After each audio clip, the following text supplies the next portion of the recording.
Bulatkan tekad, kuatkan hati. Negeri ini memanggilmu kawan. Belajar, bergerak, berbagi untuk negeri. Guru penggerak, majukan pendidikan. Guru penggerak menghamba pada murid. Kreatif, rancang pembelajaran. Hargai potensi, tingkatkan prestasi. Lahirkan profil pelajar Pancasila. Belajar, bergerak, berbagi untuk negeri. Kita menjalin kolaborasi. Belajar, bergerak, berbagi untuk negeri. Demi bakti pada Ibu Pertiwi.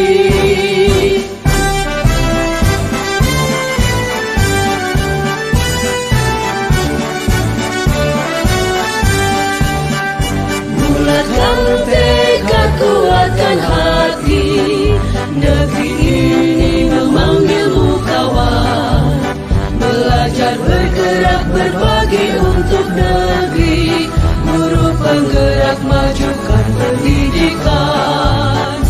Guru penggerak menghamba pada murid. Kreatif, rancang pembelajaran. Hargai potensi, tingkatkan prestasi. Lahirkan profil pelajar Pancasila. Belajar, bergerak, berbagi untuk negeri. Kita menjalin kolaborasi. Belajar, bergerak, berbagi untuk negeri. Demi bakti pada Ibu Pertiwi. Belajar, bergerak, berbagi untuk negeri. Kita menjalin kolaborasi. Belajar, bergerak, berbagi untuk negeri. Oke, assalamualaikum warahmatullahi wabarakatuh. Yang saya hormati Bapak Wakil Kepala Sekolah dan Ibu Bapak semua, para senior saya. Alhamdulillah hari ini kita semua dapat berkumpul di kegiatan kita hari ini, yaitu diseminasi dari saya tentang budaya positif. Oke, Bapak Ibu Guru, selama saya mengikuti pendidikan guru penggerak ini, ada begitu banyak ilmu yang sudah saya dapatkan. Salah satunya yaitu budaya positif yang hari ini akan saya bagikan ke Bapak Ibu Guru semua. Mudah-mudahan nantinya kita dapat menerapkannya dan sekolah kita dapat lebih baik lagi dan efektif.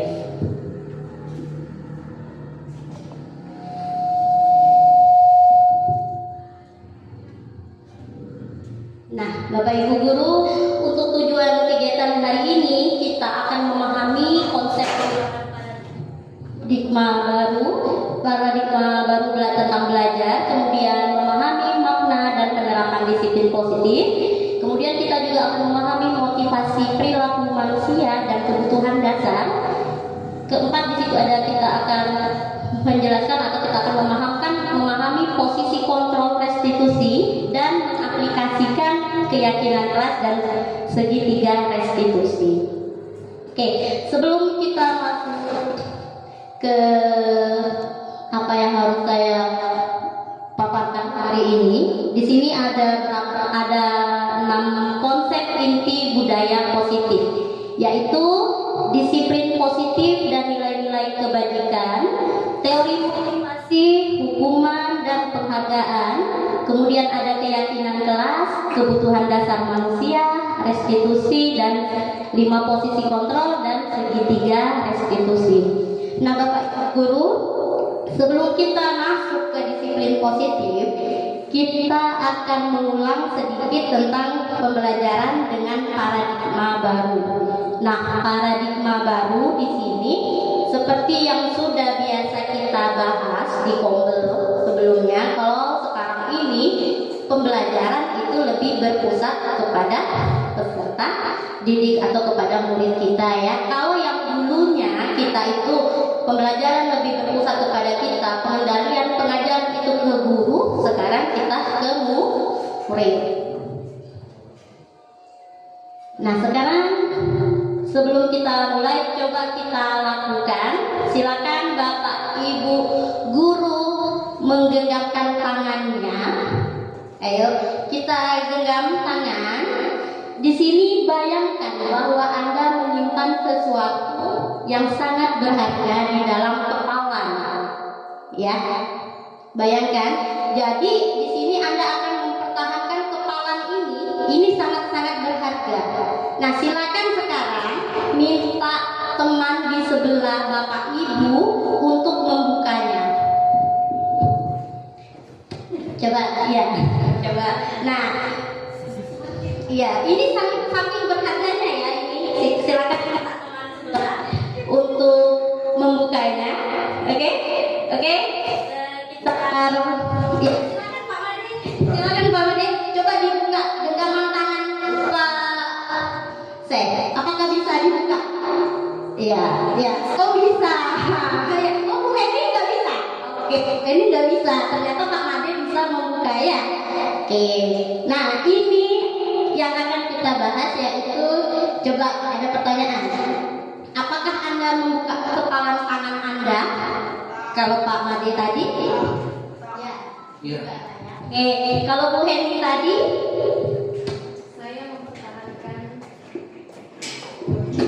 Saya mempertahankan kepalan tangan saya karena kan ini tadi kan berharga, paling berharga kan. Makanya saya tidak akan melepaskan kepalan tangan saya. Jadi Pak Seh membuka sedangkan Bu Heni tidak. Nah, oke, kita lihat di pertanyaan ketiga. Dalam kegiatan ini sesungguhnya siapa sih yang memegang kendali? Siapa nih yang memegang kendali yang bisa membuka atau mengontrol atau menutup kepalan tangan itu? Kita sendiri. Iya. Jadi yang bisa membuka dengan yang bisa menutup itu kita sendiri. Tapi tadi buktinya bisa ya dibuka dengan Pak Made. Oke, nah di sini ada yang namanya teori kontrol. Nah Bapak Ibu, di sini teori kontrol itu, di sini dia lebih berfokus pada bagaimana manusia mengontrol perilaku mereka untuk memenuhi kebutuhan dasar mereka. Dalam konteks ini, kontrol merujuk pada kemampuan seseorang untuk mengendalikan perilaku sendiri. Nah, kenapa Pak Seh dibuka oleh Pak Made kepala tangannya? Sebenarnya itu kira-kira siapa yang mengontrol? Pak Made atau Pak Seh? Pak Seh. Pak Seh. Iya. Jadi yang mengontrol itu Pak Seh ya. Oke, di sini kita selama ini itu takutnya miskonsepsi ya, salah. Kita menganggap murid, oh murid, saya itu bisa saya kontrol, saya suruh diam, ya pasti bakal diam.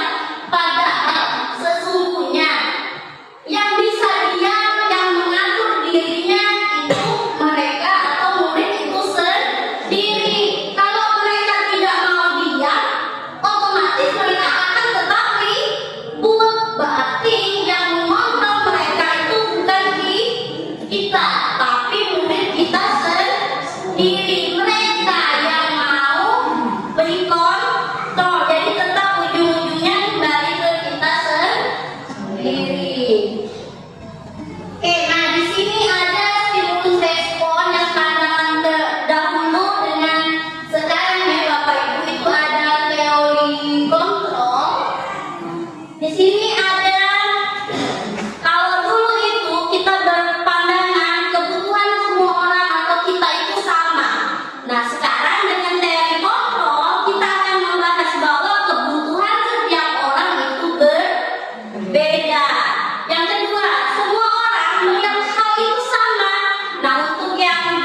tujuan.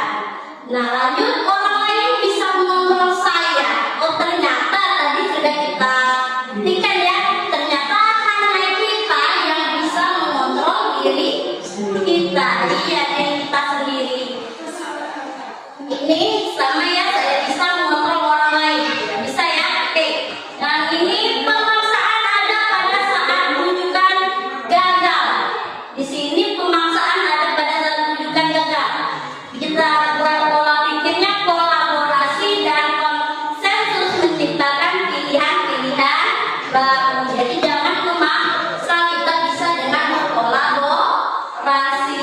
Model berpikir kalau dulu ada menang atau kalah, sekarang model berpikirnya menang dan menang. Ya, itu ya. Oke, sekarang kita masuk disiplin positif. Nah, Bapak Ibu, kira-kira kalau kita sudah terdengar kata-kata disiplin, itu apa sih kira-kira yang terlintas di pikiran Bapak Ibu? Apa ya disiplin itu? Yang kita buat ya.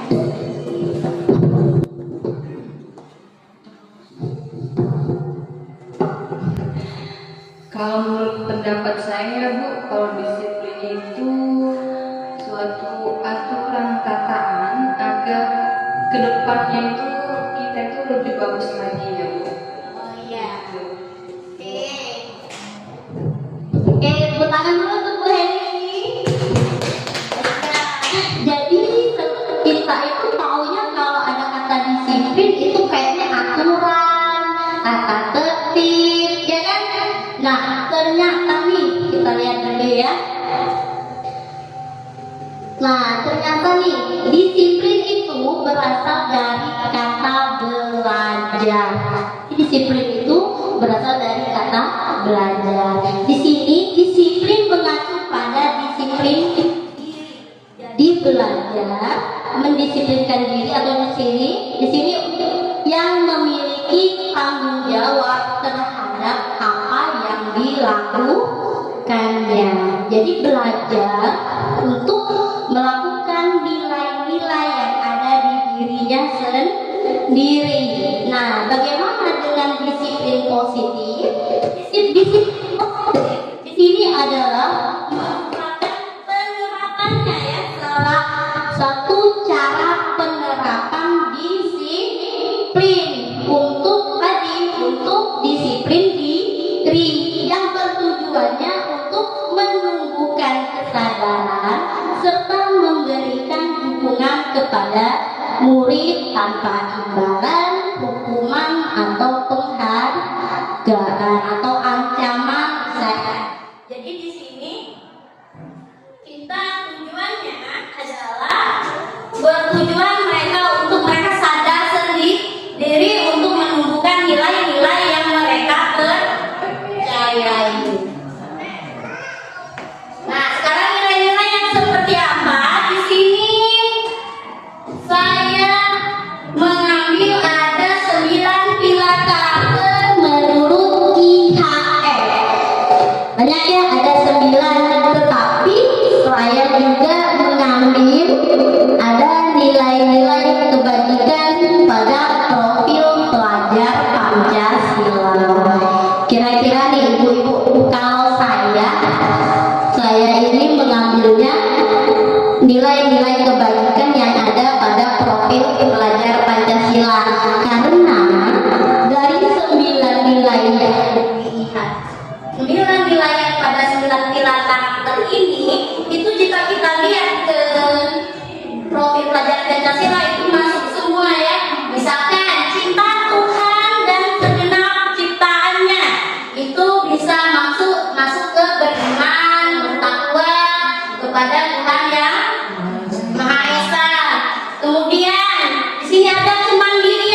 belajar Pancasila atau kita mau mengambil nilai yang mana yang mau kita terapkan nantinya ya.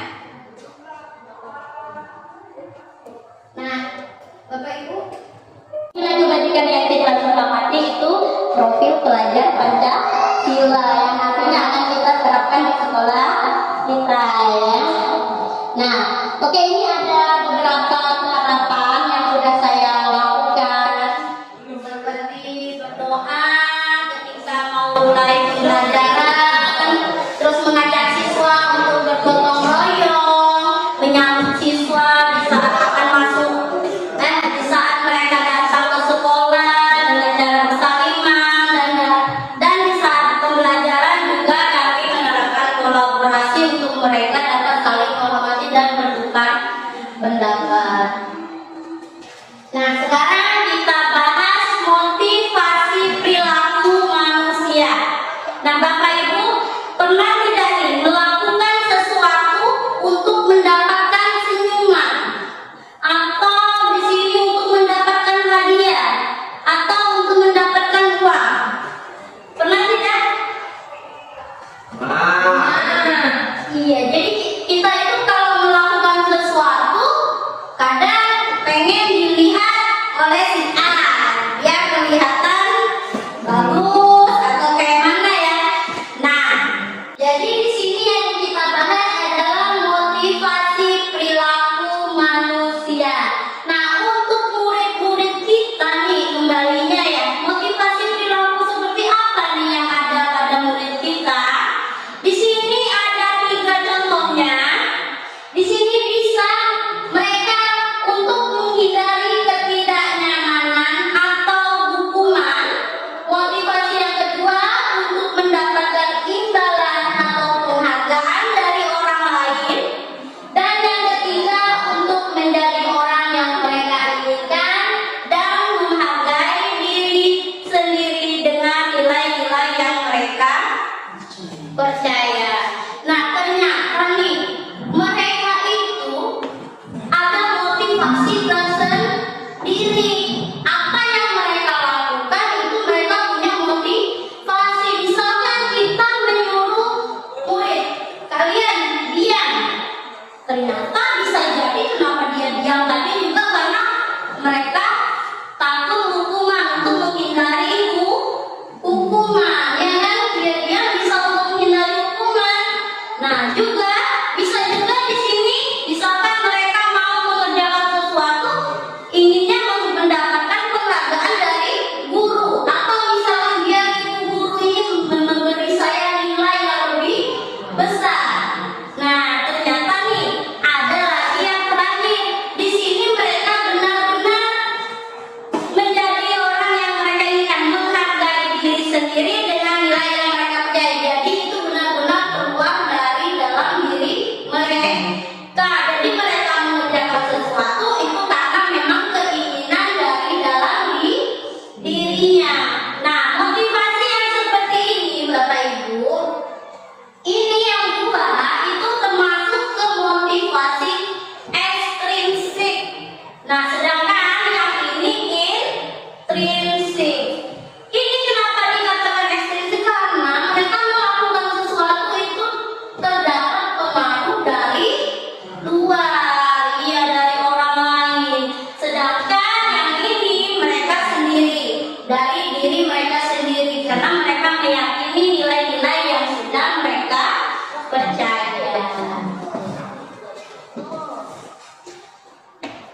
Oke, nah di sini ternyata nih ada juga hukuman, konsekuensi dan restitusi yang selama ini sering kita berikan ke siswa-siswa atau murid-murid kita ya. Nah, hukuman di sini perbedaan hukuman, konsekuensi dan restitusi ya. Kalau hukuman di sini bersifat tidak terencana atau tiba-tiba. Murid tidak tahu apa yang akan terjadi dan tidak dilibatkan. Hukuman ini bersifat satu arah, biasanya hanya dari guru. Nah, beda dengan konsekuensi. Kalau konsekuensi itu sudah terencana, sudah disepakati, dan juga kemudian Kita guru di sini seperti memonitor, mengontrol. Nah, tapi di sini walaupun sudah disepakati, ternyata ada juga membuat ketidaknyamanan murid. Iya. Kenapa tidak nyaman? Karena mungkin kalau sudah ada konsekuensi bisa jadi mereka tidak setuju dengan konsekuensi yang kita berikan, ya. Nah, yang terakhir itu ada restitusi. Nah, restitusi ini itu adalah proses menciptakan kondisi bagi murid untuk memperbaiki kesalahan mereka. Jadi di sini kita menerapkan restitusi supaya mereka bisa memperbaiki kesalahan mereka. Beda dengan hukuman yang hanya kita berikan secara fisik, ya, misalkan menghukum mereka di lapangan. Itu kan cuma hukuman, ya, tidak ada efeknya nanti. Kemudian konsekuensi, misalkan konsekuensi ini mereka datang terlambat sehingga nanti ketika ada tugas mereka waktunya akan diambil ketika jam istirahat. Itu konsekuensi untuk mereka. Nah, berbeda restitusi tadi. Restitusi di sini kita menerapkan bagaimana murid ini dapat memperbaiki kesalahannya dan mencari solusi apa yang akan mereka gunakan untuk memperbaikinya. Itu ya Bapak Ibu. Jadi kita bisa pilih nanti kira-kira mana sih yang bagus yang kita terapkan antara hukuman, konsekuensi, dan restitusi. Oke, nah ini ada lagi nih, dihukum oleh penghargaan. Nah, kalau di sini saya juga sebelumnya nih berpendapat kalau kita dapat peringkat itu bagus motivasinya kan untuk siswa. Ternyata di sini menurut Alfifon itu mengumpulkan baik penghargaan maupun hukuman itu adalah cara-cara mengontrol perilaku seseorang yang menghancurkan potensi untuk pembelajaran yang sesungguhnya. Jadi menurut Alfifon ini ternyata hukuman atau penghargaan itu adalah cara-cara yang menghancurkan potensi pembelajaran yang sesungguhnya. Kenapa? Oke, kenapa? Karena di sini hukuman atau penghargaan itu kalau misalkan ada anak didik kita yang tadinya benar-benar bisa karena dia sudah bisa, aku sudah bisa nih tuh menghitung, terus kita bagus, nanti kasih ini. Nah, ujung-ujungnya yang tadi motivasi mereka senang, mereka bisa, mereka motivasinya bisa berubah. Berubahnya kenapa? Karena ini mengandalkan penghargaan atau hadiah dari gurunya. Jadi di sini bisa menghancurkan potensi pembelajaran yang sesungguhnya. Bisa dimengerti Bapak Ibu? Bisa. Nah, sekarang ada kebutuhan dasar. Kebutuhan dasar apa itu kebutuhan dasar? Kalau di ekonomi ada nggak tuh ya kebutuhan dasar? Apa kebutuhan dasar tuh? Kebutuhan dasar, kebutuhan pokok. Kebutuhan pokok. Makanan, pangan, papan. Nah, iya, berarti kebutuhan itu penting nggak? Iya, berarti kebutuhan dasar itu kebutuhan yang sangat penting, ya. Nah, bagaimana kita memahami kebutuhan dasar murid-murid kita? Nah, di sini kebutuhan dasar murid itu adalah kebutuhan penting yang harus dipenuhi agar mereka bisa belajar dengan baik, tumbuh secara emosional dan merasa aman serta dihargai di sekolah. Jadi kita itu penting untuk memahami kebutuhan dasar dari murid-murid kita. Supaya apa? Supaya mereka dapat merasa aman serta dihargai. Nah, di sini Bapak Ibu ternyata nih ada 5 kebutuhan dasar murid-murid kita.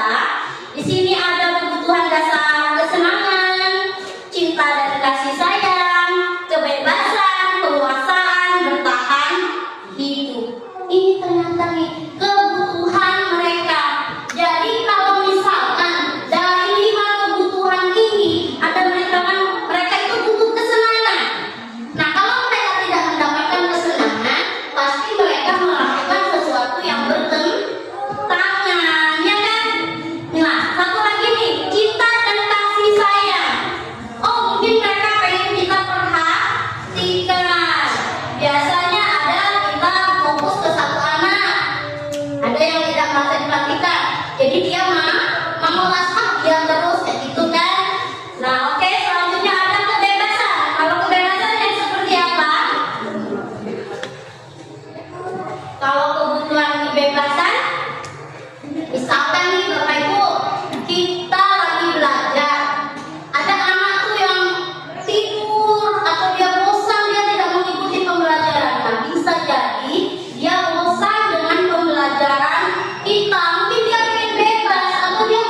belajar.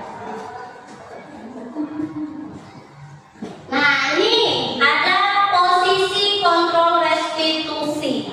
Di sini kita juga harus menerapkan posisi kita untuk murid-murid kita sebagai bagaimana kita mengontrol posisi kita. Di sini ada 5. Ada penghukum, ada sebagai teman, ada pemantau, ada pembuat merasa bersalah, dan ada sebagai manajer. Kira-kira nih Bapak Ibu, Pak Made, kira-kira jadi sebagai siapa nih? Posisi kontrol Pak Made biasanya yang Pak Made berikan ke murid, itu pengennya biasanya Pak Made terapkan sebagai penghukum, teman, atau pemantau, atau pembuat merasa bersalah?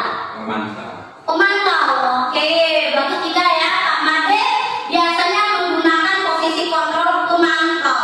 Kalau saya sendiri terkadang penghukum, terkadang juga saya bisa jadi sebagai teman.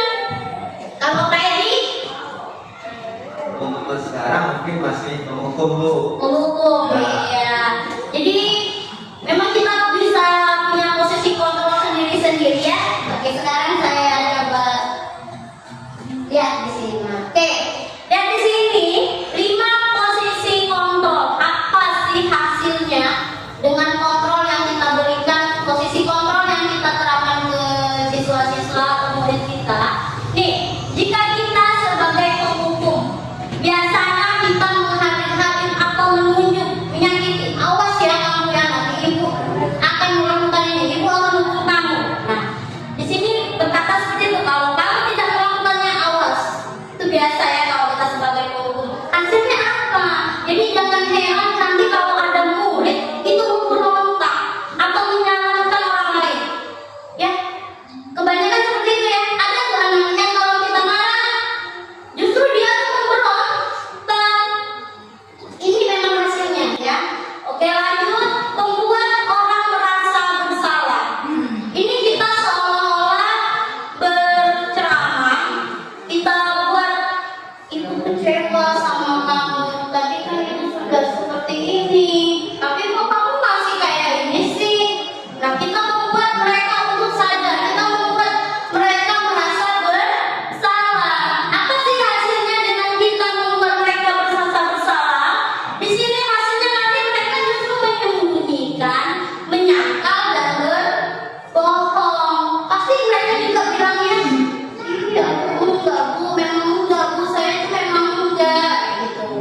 Nah, lanjut, kalau sebagai teman, nah ini saya juga kadang menempatkan diri saya sebagai teman. Membuat alasan-alasan untuk muridnya. Nah, ayolah nak, kerjakan. Kawan ibu, kamu seperti ini. Ayolah nak, yuk kerjakan cepat yuk. Nah, kita seperti ke teman. Hasilnya apa?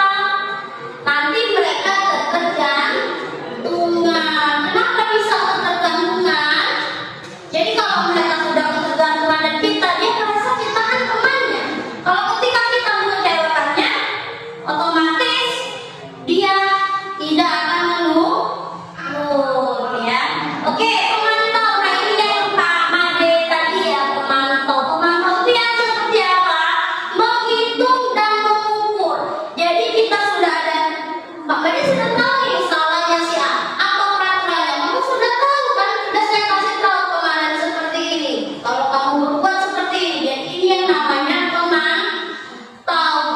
Jadi kita dengan melihat kesalahan dia, kita lihat apa sih peraturannya. Kamu sudah tahu seperti ini. Nah, jadi kita seperti pemantau, benar-benar pemantau. Apa hasilnya? Justru mereka menyesuaikan diri bila diawasi. Jadi mereka itu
Bapak Ibu. Jadi di sini ada 5 posisi kontrol. Bapak Ibu terserah mau menempatkan posisi kontrol dimanapun. Tapi kalau menurut saya ini bagusnya kita sebagai manajer. Jadi ketika ada murid itu bisa kita panggil, kita tanya-tanya, bukan langsung menghadik atau mencaci atau menghukum gitu ya.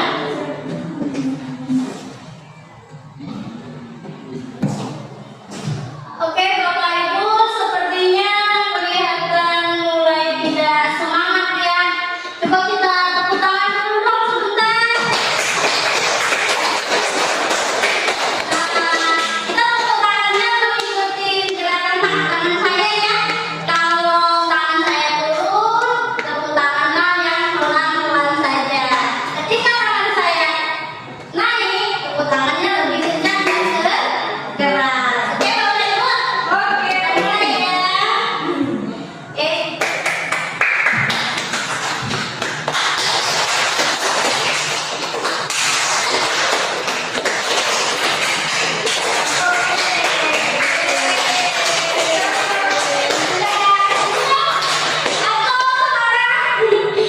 Oh ini masalahnya ada cowok sama cewek agak susah ya. Saya tuh inginnya karena kita membahas budaya positif, pengennya tadi senyum sambil berhadapan. Tapi sepertinya bahaya ya kalau ada yang sama bapak sama ibu mau senyum sambil berhadapan ya. Oke, cinta. Iya. Iya, takut. Cinta. Oke. Nah, kita lanjut bisa. Siap. Ya. Nah, ini ada keyakinan keras. Menurut Bapak Ibu nih, keyakinan kelas dan peraturan kelas itu adalah hal yang sama. Benar atau salah? Salah. Salah. Beres ya. Oh iya, benar. Jadi keyakinan kelas dan peraturan kelas itu adalah hal yang sama, itu salah. Kira-kira kenapa ya? Bapak Ibu kan bisa jawab salah. Ada yang mau menjelaskan? Kenapa dia tidak sama? Oke, silakan. Jadi Bu, kalau keyakinan kelas itu kita buat berdasarkan kesepakatan bersama-sama. Oh iya, iya. Sedangkan kalau peraturan ini biasanya sudah ditetapkan dari institusi, misalkan sekolah atau lembaga dan lain sebagainya. Jadi kalau peraturan itu sudah ada, jadi tidak melibatkan anak ataupun guru untuk pembuatannya. Biasanya sudah ditetapkan dari sekolah. Mungkin itu saja Bu. Terima kasih. Oke. Ya, jadi benar ya. Jadi kalau keyakinan kelas itu tadi kata Pak Edi itu biasanya sudah dibuat bersama-sama. Misalkan kita seorang guru dan murid membuat keyakinan kelas bersama-sama. Beda dengan peraturan. Tadi kata Pak Edi kalau peraturan itu biasanya sudah ditetapkan oleh instansi atau dari guru itu sendiri atas pengetahuan atau tanpa persetujuan siswa. Oke. Nah di sini ada pembentukan keyakinan sekolah atau kelas. Bagaimana sih kita menerapkannya? Jadi Bapak Ibu di sini ada pertama pembentukan keyakinan sekolah atau kelas. Di sini satu, keyakinan kelas bersikap lebih abstrak daripada peraturan. Ya, lebih pasti ya daripada peraturan. Kemudian keyakinan kelas berupa pernyataan universal, sudah diakui oleh semua ya. Kemudian pernyataan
bakti di sekolah di kelas kita ini. Jadi boleh kalau misalkan di situ ada 32 siswa, mereka boleh menunjukkan ide mereka, peraturan apa yang mereka inginkan. Nah nantinya kita suruh mereka untuk menulisnya ke depan atau tulisnya di post-it, itu bisa ditempel. Nanti dari 32 ide-ide ini, nah di sini ada mencatat semua masukan-masukan para murid. Jadi dari tadi kita tempel saja nih. Jadi misalnya ada 30 siswa, itu sudah banyak ya ide-ide dari mereka, ingin keyakinan apa yang ditetapkan. Kemudian mengubah peraturan menjadi kalimat yang lebih positif. Nah dari banyaknya ini tadi, seperti yang sudah saya jelaskan di awal, kita bisa memilih ya, kita bisa memilih dulu. Dari banyaknya ide siswa kemungkinan kan bakal ada yang sama.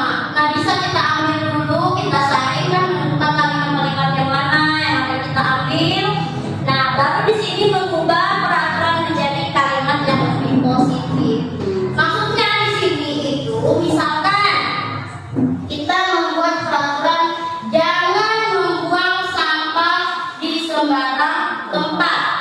Bisa kita buat kalimat positifnya menjadi buanglah sampah pada tempatnya. Seperti itu ya.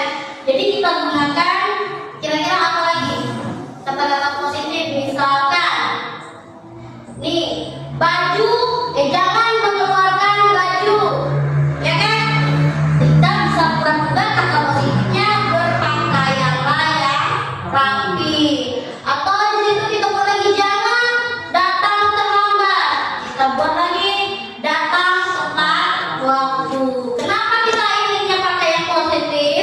Karena kita lebih menekankan murid-murid kita untuk menjadi apa tadi, menjadi yang lebih positif. Sepertinya bukan kita mau membuat larangan, kita itu lebih inginnya mereka yang datang tepat waktu, berpakaian rapi.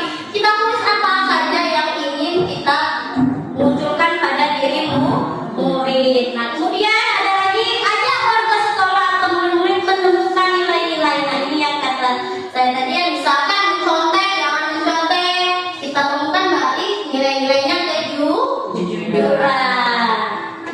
Nah di sini ada berdiskusi mengenai peran. Nah, terakhir sesudah kita dapat keyakinan kelas, baru kita berdiskusi peran guru itu apa dan peran siswa atau murid itu juga apa. Apa sih perannya? Misalkan guru belajar, guru mengajar, siswa belajar.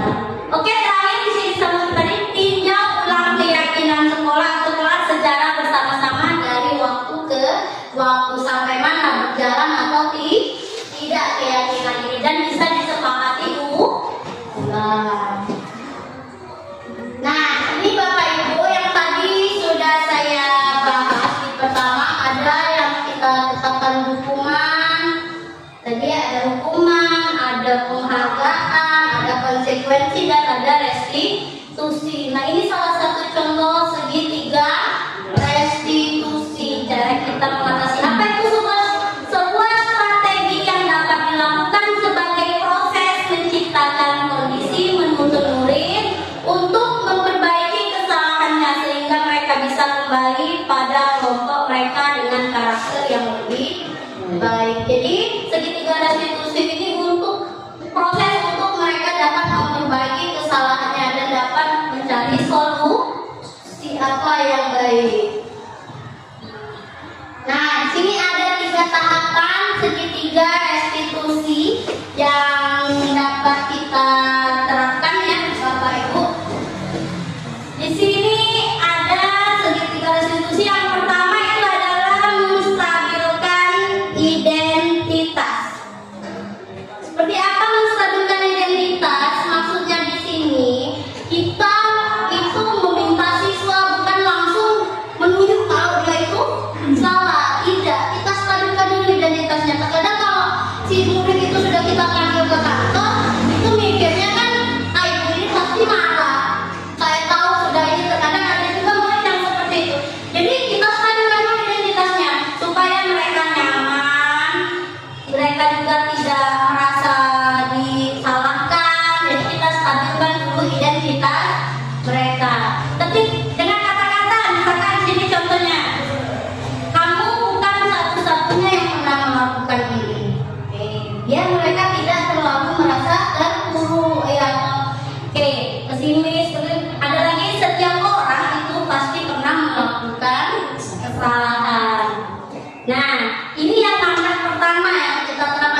Misalkan kamu pasti punya alasan mengapa kamu melakukan, atau misalkan tadi bertengkar, mengapa alasannya, bisa kita tanyakan di sini, kita validasi tindakan mereka.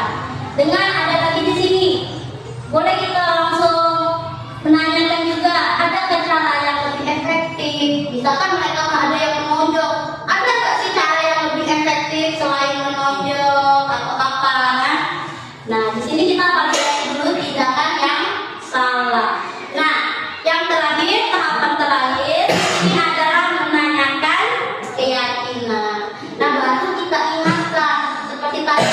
Misalkan kita sudah membuat kesepakatan kelas, kita sudah ada kesepakatan kelas nih. Misalkan saling menghormati atau jadi di sini kita tanyakan keyakinan kelas apa yang kamu ingat, atau apa sih keyakinan kelas yang sudah kita buat, kita ingatkan.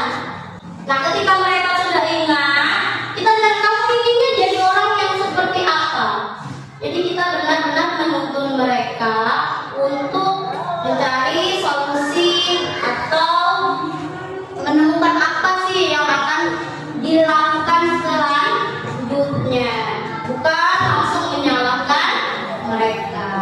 Ya, Bapak Ibu. Jadi kalau kita menanggapi masalah dengan anak-anak bisa seperti ini, bisa kita panggil dulu ke kantor, kemudian kita panggil, kita gunakan ini segitiga, tahapan segitiga restitusi.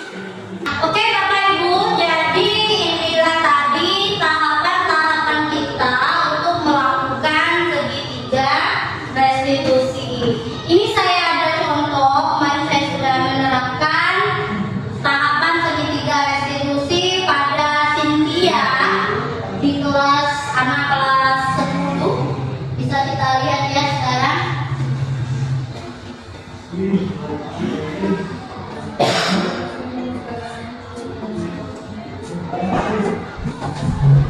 Halo Cynthia.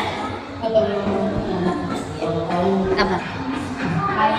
Bu bisa bicara sebentar? Nah, ini saya membuka percakapan, kemudian saya menstabilkan identitas terlebih dahulu. Iya, saya nggak tahu. Jadi pertama-tama saya menstabilkan identitas dulu. Nggak apa-apa. Semua orang juga pernah melakukan kesalahan. Yang penting bagaimana kita belajar dari kesalahan itu ya. Ibu itu juga pernah melakukan kesalahan, tapi ibu juga banyak belajar dari kesalahan-kesalahan itu ya. Iya, ibu mengerti. Ibu mengerti perasaanmu. Gak paham, gak apa kamu terpaham. Ya, ini Cynthia kelas 10. Nah, tapi kita bisa loh mencari solusinya, atau kita selesaikan bersama-sama. Sekarang bagaimana caranya kita mencari solusi supaya Cynthia tidak mengulangi kesalahan seperti Supaya ini ya. dia tidak merasa disalah ya. Ibu yakin kok, kamu pasti punya alasan kenapa kamu melakukan itu. Nah, kemudian saya validasi tindakan yang salah dengan saya tanyakan apa yang sebenarnya terjadi.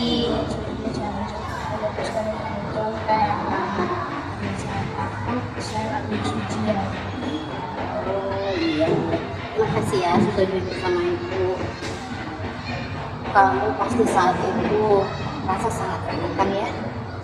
Iya, kan kalau seperti itu kamu tetap mencari cara untuk menyelesaikan soal-soal itu. Padahal kamu bisa untuk tidak mengerjakannya.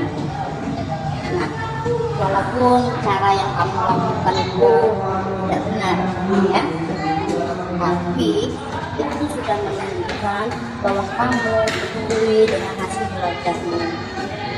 Saya nggak tahu.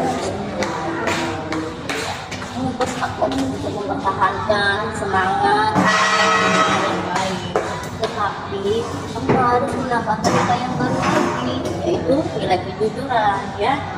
Nah, sekarang coba kita cari cara bagaimana sih supaya Cynthia itu bisa mengerti tentang materi yang akan dipelajari, atau dia bisa lebih mengerti materi-materi itu dengan lebih baik lagi, ya. Nah, yang terakhir saya ya berbicara tentang nilai-nilai keyakinan nilai-nilai yang sudah kita sepakati bersama, nilai kejujuran. Nah iya benar, kejujuran itu sangat penting ya. Bagaimana sih Cynthia ingin dinilai atau dilihat oleh orang-orang yang ada di sekolah ini? Coba pengennya Cynthia tuh pengen dikenal orang yang seperti apa? Saya ingin dikenal sebagai murid yang jujur, tanggung jawab dan bekerja keras. Ya, bahkan itu cita-cita yang bagus. Nah, menurutmu bagaimana nih tentang kelas yang ideal itu seperti apa? Kelas yang dimana semuanya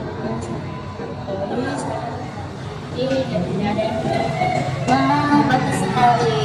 Sekarang bagaimana saya katakan juga kalau saya bangga atas solusi yang diberikan oleh dia sendiri, karena dia sudah tahu kesalahannya dan dia juga supaya solusinya untuk melakukan materi dan tidak praktek lagi. Mungkin saya hanya belajar tambahan atau nah iya, ide yang bagus ya. Nanti ibu bisa juga membantu Cynthia untuk mengatur waktu belajarnya kalau Cynthia mau ya. Yang perlu diingat kalau kesalahan itu adalah bagian dari belajar ya Cynthia ya. Nah kamu sudah mengambil langkah yang besar karena Cynthia sudah mengakui kesalahan dan juga Cynthia sudah mencari solusinya. Ibu bangga sama Cynthia. Terima kasih, saya akan bisa Nah, di sini Cynthia sudah merasa bahagia ya, tenang karena dia tidak merasa disalahkan. Oke, nah Bapak Ibu, ini tadi sudah terakhir segitiga restitusi yang sudah saya terapkan. Mudah-mudahan nanti kita juga dapat menerapkannya, ya. Itu sudah pembahasan terakhir yang saya jelaskan hari ini.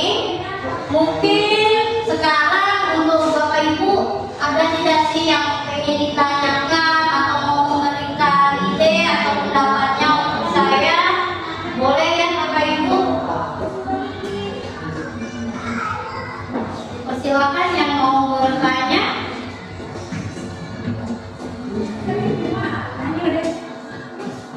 Iya. Ya, Bu Eni.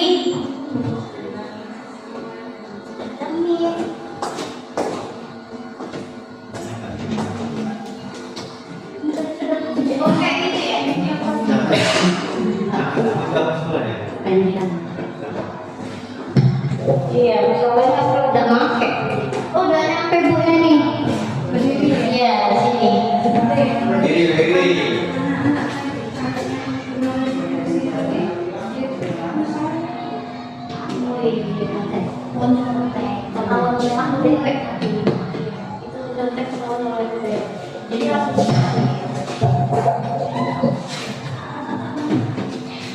Assalamualaikum warahmatullahi wabarakatuh.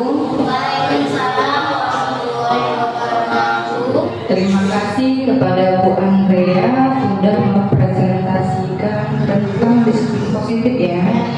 Nah, itu sangat membuka wawasan kami sehingga kami lebih paham lagi apa sih disiplin positif yang harus diterapkan di sekolah. Yang ingin saya tanyakan Bu, tadi kan ada pembahasan tentang Ibu melakukan segitiga restitusi kepada siswa. Nah, dengan permasalahan siswa tadi kan mencontek ya Bu ya.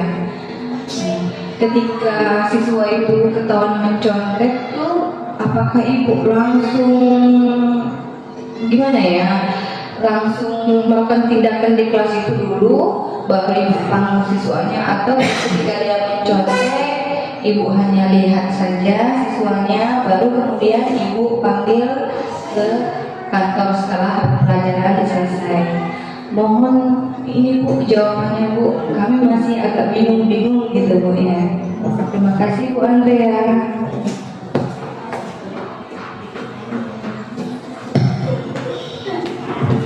Oh iya, terima kasih untuk Bu Eni atas pertanyaannya.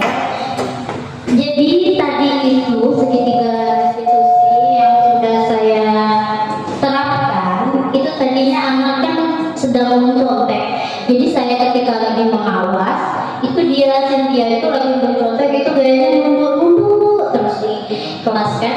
Nah saya tidak langsung langsung mengecam atau saya langsung cempian, itu tidak. Jadi saya hanya mendekati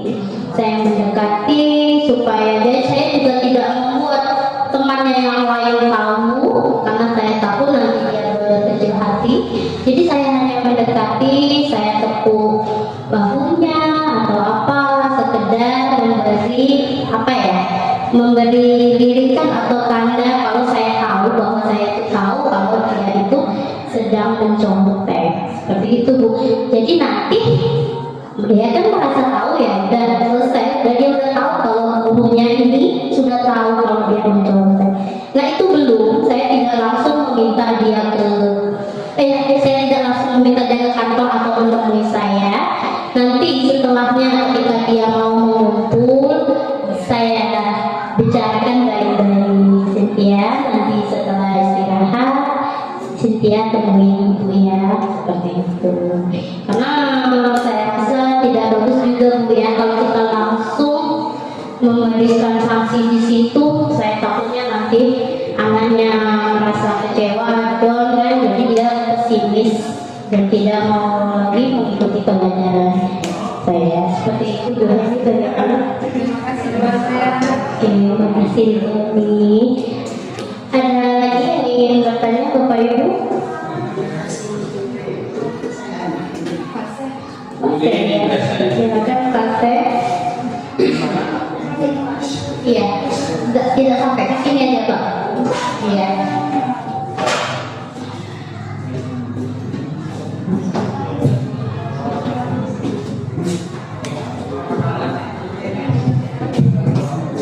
Terima kasih atas kesempatan yang sudah diberikan pada saya.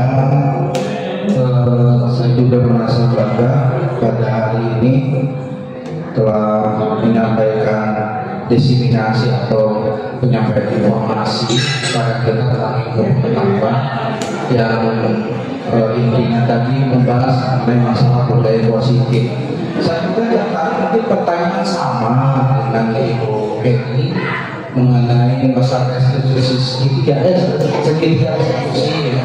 Jadi yang ingin saya tanyakan, pada saat anak berbuat kesalahan tersebut, mereka mungkin ada beban tersendiri di dalam itu. Saya ini salah sebenarnya sudah melakukan itu, dan untuk menguatkan agar dia mungkin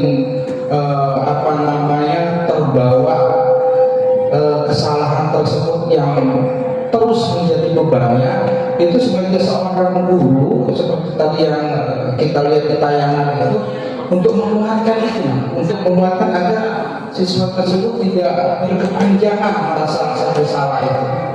Mungkin langkah-langkah restitusi mungkin. Terima kasih itu saja. Assalamualaikum. Waalaikumsalam warahmatullahi wabarakatuh. Terima kasih Pak Seh. Terima kasih Pak Seh. Jadi tadi pertanyaannya bagaimana sih kita menguatkan siswa atau murid ini supaya dia tidak merasa bersalah terus. Jadi kalau segitiga restitusi tadi kan ada 3 tahapan ya Bapak Ibu ya.